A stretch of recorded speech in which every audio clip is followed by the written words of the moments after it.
بسم اللہ الرحمن الرحیم۔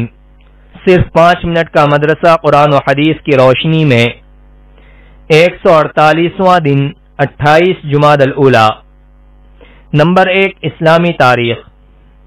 غزوہ خندق میں صحابہ کی قربانی۔ غزوہ خندق میں مشرکین نے 10,000 کا لشکر لے کر مدینے کا محاصرہ کر رکھا تھا۔ دونوں طرف سے تیر اندازی اور سنگباری کا تبادلہ ہوتے ہوئے 2 ہفتے گزر گئے تو قریش نے تمام فوج کو جمع کر کے حملہ کرنے کا منصوبہ بنایا۔ اتفاق سے ایک مقام پر خندق کی چوڑائی کم تھی تو عرب کا مشہور بہادر عمرو بن عبد ود اس کے ساتھیوں نے 2 گھوڑوں کو ایڑ لگا کر خندق کو پار کر لیا اور مسلمانوں کو 3 مرتبہ مقابلے کے لیے للکارا تو حضرت علی رضی اللہ عنہ مقابلے کے لیے آگے بڑھے۔ تھوڑی دیر دونوں نے اپنے اپنے جوہر دکھائے، بالآخر حضرت علی رضی اللہ عنہ نے اس کو نمٹا دیا۔ یہ منظر دیکھ کر مشرکین پر رعب طاری ہو گیا اور مقابلے کی تاب نہ لا کر بھاگ گئے۔ حملے کا یہ بڑا سخت دن تھا۔ کفار و مشرکین کی طرف سے نیزوں اور پتھروں کی بارش ہو رہی تھی۔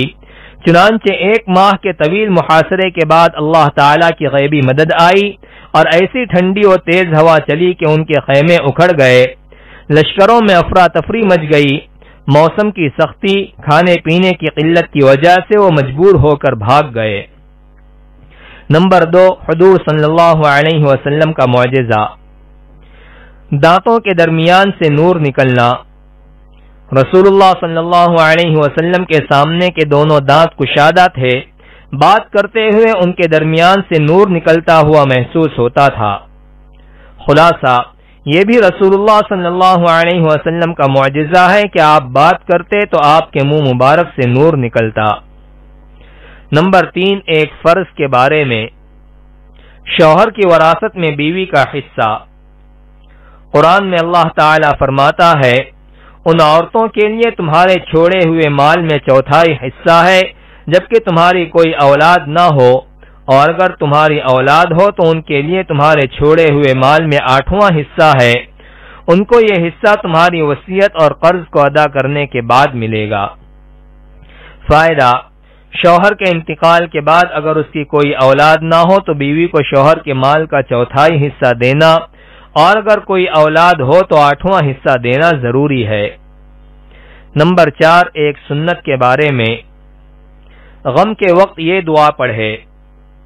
رسول اللہ صلی اللہ علیہ وسلم نے غم و مصیبت کے وقت اس دعا کو پڑھنے کے لیے فرمایا، انا للہ و انا الیہ راجعون، اللہم اجرنی فی مصیبتی واخلف لی خیرا منہا۔ ترجمہ: ہم سب اللہ کی ملکیت میں ہیں اور اسی کی طرف جانے والے ہیں۔ یا اللہ تو مجھے میری اس مصیبت میں ثواب دے اور مجھے اس سے بہتر بدلہ عنایت فرما۔ نمبر 5، ایک اہم عمل کی فضیلت۔ اللہ کے راستے میں موت آنا۔ رسول اللہ صلی اللہ علیہ وسلم نے فرمایا، جو اللہ کے راستے میں قتل کیا جائے یا اس کو موت آ جائے تو وہ سیدھا جنت میں جاتا ہے۔ نمبر 6، ایک گناہ کے بارے میں۔ سرگوشی کرنا۔ قرآن میں اللہ تعالی فرماتا ہے، ایسی سرگوشی یعنی خفیہ مشورہ صرف شیطان کی طرف سے ہے جو کہ مسلمانوں کو رنج میں مبتلا کر دے۔ وہ اللہ کی مشیت و ارادے کے بغیر مسلمانوں کو کچھ بھی نقصان نہیں پہنچا سکتا اور مسلمانوں کو اللہ ہی پر بھروسہ رکھنا چاہیے۔ نمبر 7، دنیا کے بارے میں۔ آخرت کے مقابلے میں دنیا سے راضی ہونا۔ قرآن میں اللہ تعالی فرماتا ہے، کیا تم لوگ آخرت کی زندگی کے مقابلے میں دنیا کی زندگی پر راضی ہو گئے؟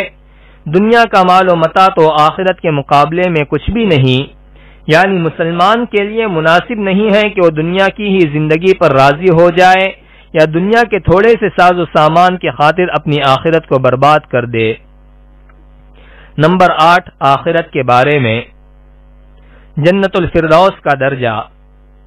رسول اللہ صلی اللہ علیہ وسلم نے فرمایا، جب تم اللہ تعالی سے سوال کرو تو جنت الفردوس کا سوال کیا کرو، کیونکہ وہ جنت کا سب سے افضل اور بلند درجہ ہے اور اس کے اوپر رحمان کا عرش ہے اور اسی سے جنت کی نہریں نکلتی ہیں۔ نمبر 9، طب نبوی سے علاج۔ سفرجل سے دل کا علاج۔ حضرت طلحہ رضی اللہ عنہ فرماتے ہیں کہ میں رسول اللہ صلی اللہ علیہ وسلم کی خدمت میں حاضر ہوا تو آپ صلی اللہ علیہ وسلم کے مبارک ہاتھ میں ایک سفرجل تھا. پھر آپ صلی اللہ علیہ وسلم نے فرمایا طلحہ اسے لو کیونکہ یہ دل کو سکون پہنچاتا ہے. نمبر 10 نبی صلی اللہ علیہ وسلم کی نصیحت. حضرت ابو ذر رضی اللہ عنہ فرماتے ہیں کہ مجھے میرے دوست رسول اللہ صلی اللہ علیہ وسلم نے وصیت فرمائی میں اپنے سے زیادہ مالدار کی طرف نہ دیکھوں اور اپنے سے کم درجے والے مالدار کی طرف دیکھوں، اور غریبوں سے محبت اور ان کے قریب رہنے کی وصیت فرمائی اور صلہ رحمی کرنے کی وصیت فرمائی اگرچہ وہ تم سے پیٹ پھیرے.